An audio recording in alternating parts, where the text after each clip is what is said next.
And he's Waldemar. Not Voldemort, as many of you keep commenting. It doesn't even sound that similar. No, and I had a much bigger nose than his. That's kind of true.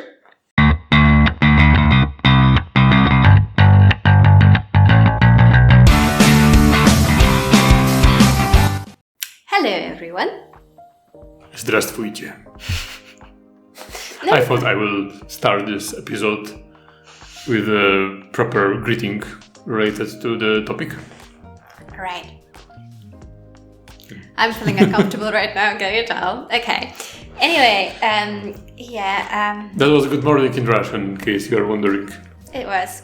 Okay, so I'm Weronika, I forgot to say. Though I don't know if I want to be associated with likes of you. And I'm Vladimir. And he's Waldemar.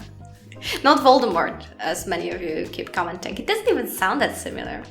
No, and I had a much bigger nose than his. That's kind of true. That was a good one. Anyway, today we're watching historical kind of a gun-related video titled "Why Almost All Fighters Use the AK-47."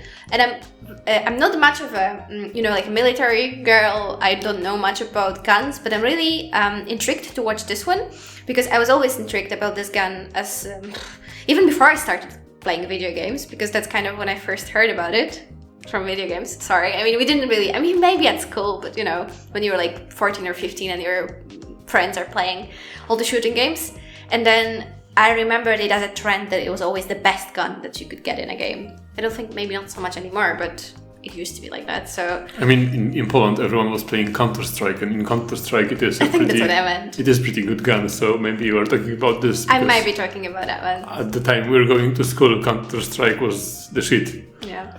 So nowadays my knowledge is not just from Counter-Strike, but it's not that deep. So I'm really excited to spend 60 minutes learning about it because I hope I come out at the end of it knowledgeable. And do you know a lot about this gun? I mean, I know some. I know who created it. I know why it is so highly regarded.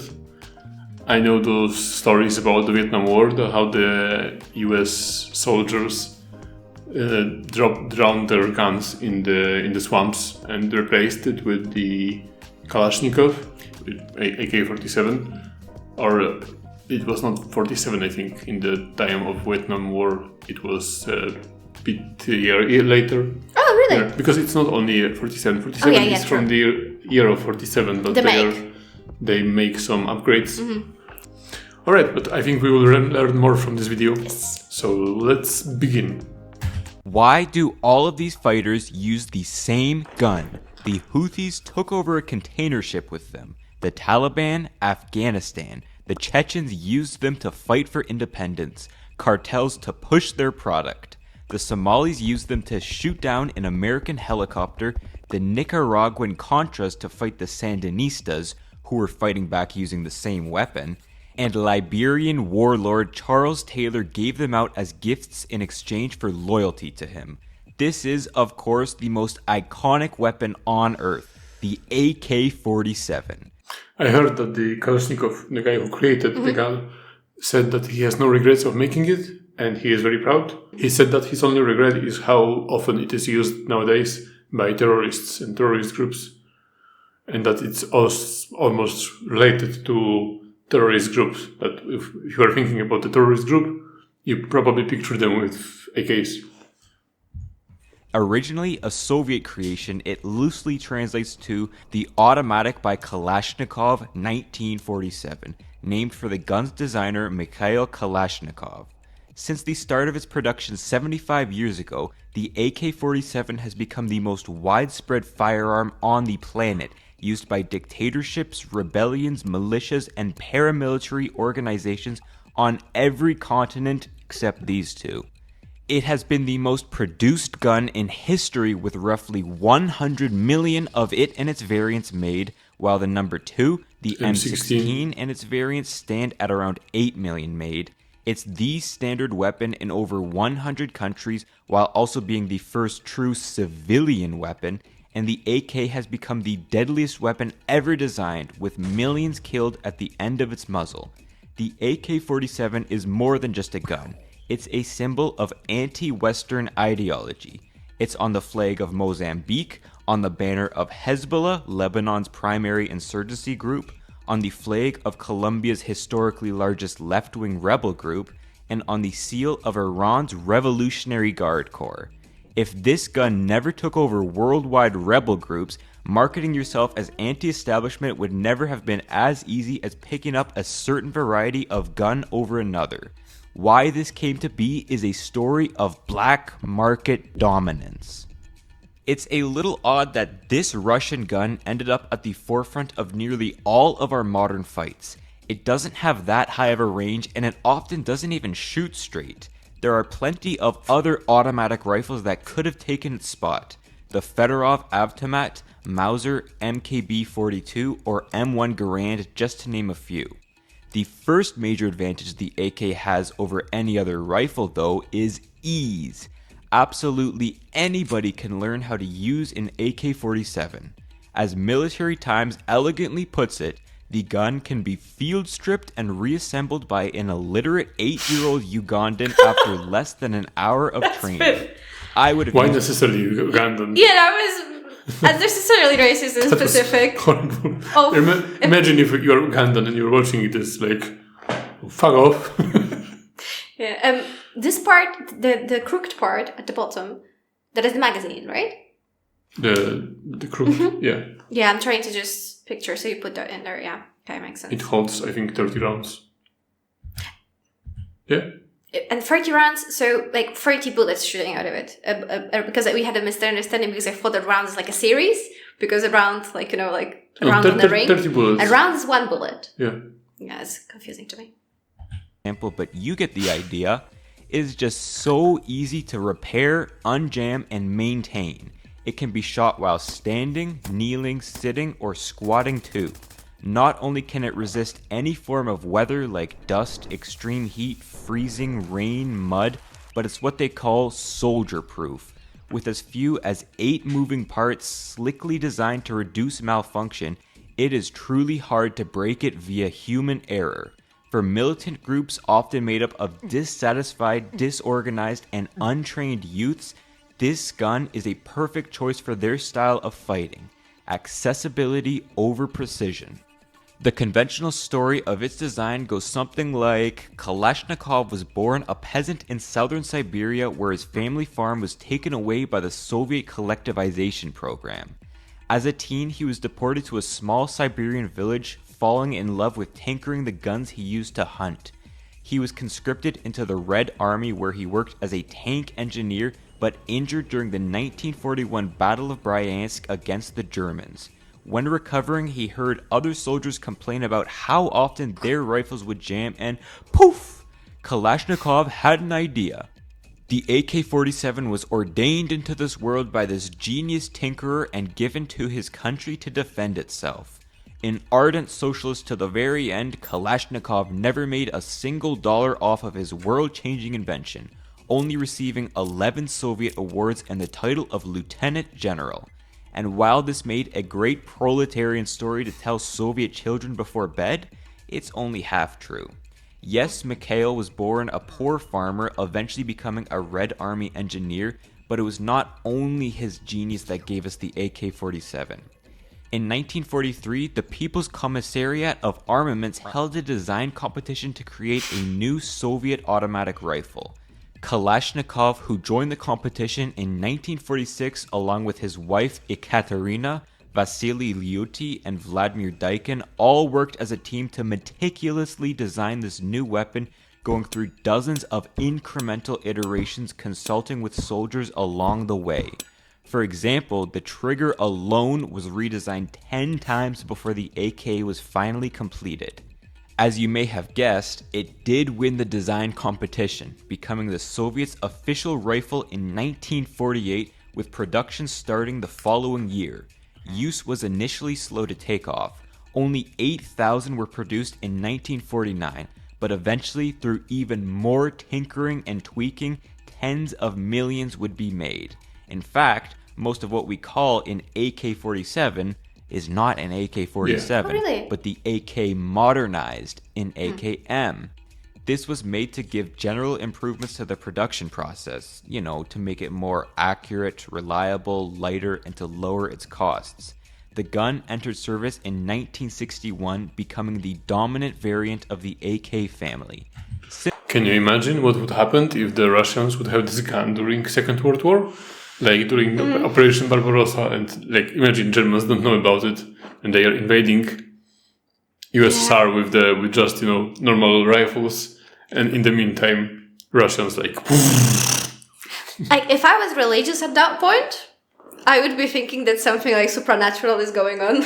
No, but the Germans had already machine guns. Yeah, but at such a scale, Just where did they take them from? Or maybe that they slaughtered someone to take it. Yeah, because normally machine guns were much heavier, and you couldn't just go with them. I mean, you had Tommy guns, and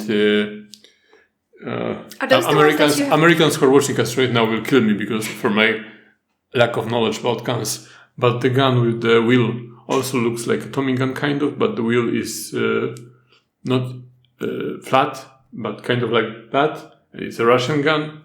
Oh, at an angle. I remember it from a photo or something. The wheel is at an angle. Yeah. Are those the ones that you have to shoot from your hip? Because they are so heavy? I mean, you don't have to shoot from the hip, but the design was not created for precision shooting. I think. But like I said, I think in the comments, they're going to crucify me. No, they're going to educate you because, if you don't know something, that's fine. Similarly, the AK-74 improved upon the design again, becoming widely issued at the end of the 70s. Yeah, I think they removed the wood. And reliability of the gun was perfect for such a multilingual empire, with no shortage of illiterate conscripts. The AK-47, AKs in general, didn't get their foot in the door for economic reasons, but rather political ones. The Soviets, in an effort to export its ideology and influence around the world, first gave out the license to manufacture the... This is a picture of Poland.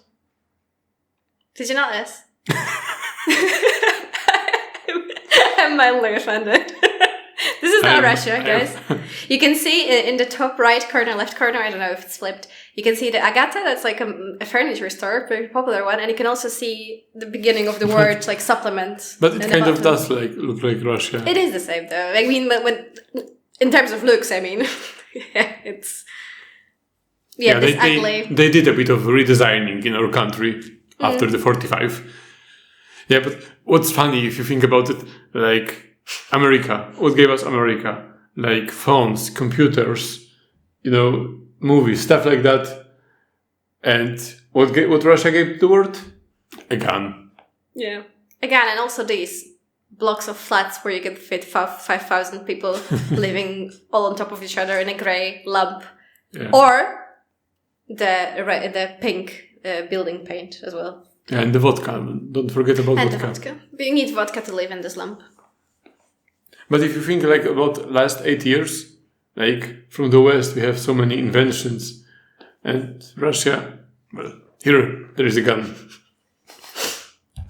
Gun and technical expertise to certain fraternal countries, supplying it to rebel groups around the world at the same time. So countries like Poland, Bulgaria, North Korea, and China were able to make this gun for a low cost. Iraq, Iran, Egypt, and Cuba were also large recipients and producers of the gun, eventually becoming regional suppliers in their own right.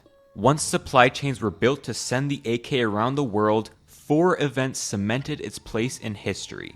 The first was the Hungarian Revolution of 1956. This was a revolt against Soviet rule, quickly crushed by 60,000 troops. Typical Soviet Union stuff. However, it was remarkable in that it was the first conflict which brought the AK-47 to the global stage, used by Soviet troops to kill thousands of protesting Hungarians. Nice one. Then, the Vietnam War proved its worth. While the Soviet-backed North fought mainly with AKs, the US-backed South used the M16. This gun jammed, corroded, and always needed cleaning, while the AK worked fine in the dense, hot jungle environment. It's said that some AKs were found buried in the mud for months, but ready to fire after wiping it off and giving it a kick. The popular perception of the well-trained American army losing to inexperienced farmers likely gave the AK-47 its largest marketing win ever. The third event, though, was much more of a tangible win for the gun: the Soviet invasion of Afghanistan. While only Soviet forces used them at the start of the decade-long guerrilla war, US President Jimmy Carter made one of the most important decisions in the history of the AK and authorized the CIA to supply the anti-Soviet Mujahideen forces with hundreds of thousands of Chinese-made units. In terms of the amount of arms received relative to its size, Afghanistan had been the highest on Earth. Throughout the course of the war, as many as $2 billion worth of AKs flowed through Pakistan up into Afghanistan. The CIA actually monitored the AK's prices in Lahore and Peshawar black markets to measure how many guns would inevitably slip away from their directed traffic. After decades of wars and bombings of Afghanistan, many AKs migrated themselves along with the Afghan diaspora around the region, and Afghanistan would eventually become one of the largest nodes in the global arms trade. And finally, when the Soviets succumbed to internal pressures and split into 15 separate countries, the second largest military buyer and supplier stopped existing. What was left was a massive stockpile of guns and no real demand for them to stay in the former Soviet Union. Almost 80% of the small arms stockpile left the bloc. You haven't watched Lord of War, right? No. It's a movie about with Nicolas Cage, and he's a gun dealer. So we need to watch it? It's a pretty good movie. One of Nicolas Cage is amazing. Yeah, but it's one of the best movies that he's playing in. Well, even better then. Like a really good movie. We could watch it on the channel. And there is they are talking about this about the collapse of the Soviet Union and how it was a paradise for all the gun dealers, because all the generals, all the politicians in the Soviet Union, they were like, all right, so now I need to make some money because my country collapsed. So I will send those equipment to all those drug dealers. Gun dealers. So they sold like tanks, mortars. Tanks? Yeah, everything was for sale, and lots of piles of. But illegally, weapons. right? Yeah, but the country was in such a shape that. Right. Yeah. Illegally for what? For international law, which wasn't really. Yeah. Yeah. While variants of the AK-47 were incorporated into many countries' official arms catalog, after 1991, the AK escaped the communist world. It now had to prove itself in the global free market as a commodity rather than a political tool. We've already established 3 of the 5 pillars which I think the AK used to achieve total black market dominance. These are accessibility, durability, and path dependence. Accessibility meaning the little amount of training required to use the gun. You can think of this as a low variable cost for a business. Durability in that the guns stick around a long time after they're made. They're good for as long as 50 years after creation. That's a very long time. The AK does not need to stay in the same hands or even the same region throughout this time. It could be used to suppress a rebellion now, then to aid one 20 years later. And by path dependence, I'm talking about the glut of Soviet AK-47s that gave it an early market lead. Maintaining this dominance is much easier than catching up to a larger competitor. But that leaves 2 pillars out. Yeah, that's kind of true. It's kind of genius that you make it a symbol as well. So it's not just a gun. It's, in a way, it's kind of the same like with other products. Even though they are fighting against capitalism, they're doing exactly that because they're making something also a symbol. I don't think they created it to be a symbol. I think the gun became a symbol for itself because it really is just so good. Yeah, and it's like they said as well, I was thinking about the design that sometimes it takes such a long time to come up with the simplest design, and it's maybe the fact that they sat down and they took time to design it perfectly. Like he said, time making the trigger 10 times, and then you can arrive at the simplest design, yeah. Low entry barriers and the gun's demand. There are 2 types of markets in which the AK dominates, the gray and black markets. Gray meaning things which were legally acquired but illegally sold, often bought by a rich arms dealer with fake end-user certificates and shipped somewhere the seller was not aware of. Victor Bout, the Merchant of Death, often did this to supply, say, Angolan rebels with Bulgarian guns by showing... Isn't he the guy that Putin traded a couple of, maybe it was a year ago? He traded him for the basketball player from the United States? You heard about it? I heard something about it. It was an arms dealer, but I don't know if it was this one. I think it was this one. There was this WNBA player who went to Russia, she was playing in Russia, and she had some joint on her or something like that, and they make a political prisoner out of her because why not? And they traded her for this gun dealer, and I think it was the same guy. Showing them an endpoint of Ghana. The black market plays an even larger role, being the flow of goods illegally sourced and illegally distributed. From those gray market AKs reaching Angola, they can then be spread in the African black market, essentially laundering it from a legal Bulgarian AK to an illicit rebel-controlled one. Much of the guns trafficking comes through this ant trade, with individuals and loosely affiliated networks buying or maybe stealing these guns to transport to paying customers. And just like any other commodity, the price will fluctuate based on demand and entry barriers into the market. Historically, you could buy an AK for anywhere between the price of a live chicken to some blood diamonds to various drugs to tens of thousands of dollars, depending on the time and the region. 4 factors which play into this are 1. Political instability. A country with more conflict is going to have a higher demand to participate in that fight, driving the price of an AK up. In fact, that price can be seen as a signal as to if the region expects conflict in the future, much like how a stock's price can be seen as an expectation of the company's future value. For example, AKs were trading for only $300 in Lebanon in 2005. But just weeks after the assassination of ex-Prime Minister Rafik Hariri, the price shot up to $600 as many people expected future chaos. Second, the distance between buyer and seller will increase its price, not only in terms of physical distance, but also how many regional markets it has to jump through to reach its destination in the segmented global market for firearms. For example, an AK could sell on the black market for around $500 in Detroit, but hop over the border to Windsor, Canada, and it starts selling for $1,000.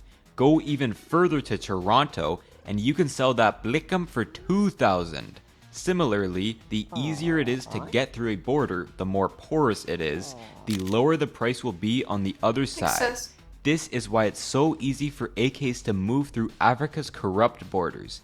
Any demand for guns on this continent will be pretty easily met by supply from somewhere else, like Malian insurgents fighting with Gaddafi's old guns.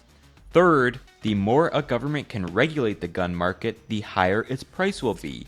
And when a government falls, assuming there's no conflicts creating local demand, its capacity to govern vanishes and the AK's price will fall. Gun smugglers will just find higher profits elsewhere. That's why the guns saw a mass exodus away from the Soviet bloc towards countries like Somalia and Yemen. I just want to say that I really like this video. I really like how it's explained. Very informative. It's very informative. It's very structured. And it has the cute animals as well. I mean, on the subject, but I mean, it's also a nice added value for myself. But no, aside from that, it's really... and he repeats points as well, really well. You don't feel like, oh, it's repeated, but it gets hammered into you. Yeah. I really like it. That's true. What are these countries gonna do? Regulate the trade away? And lastly, it all depends on local perceptions of quality. Like any other good, people need to prefer it to its competitors to buy it. But because of its usability and excellent marketing campaign, this is no hurdle, especially for groups just starting to organize.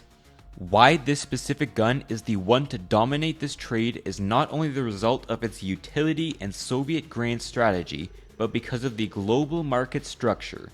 As soon as a winner is chosen, previously produced guns will circulate around, especially in and out of less regulated war zones, and there will be no need to constantly update yourselves with new types of guns.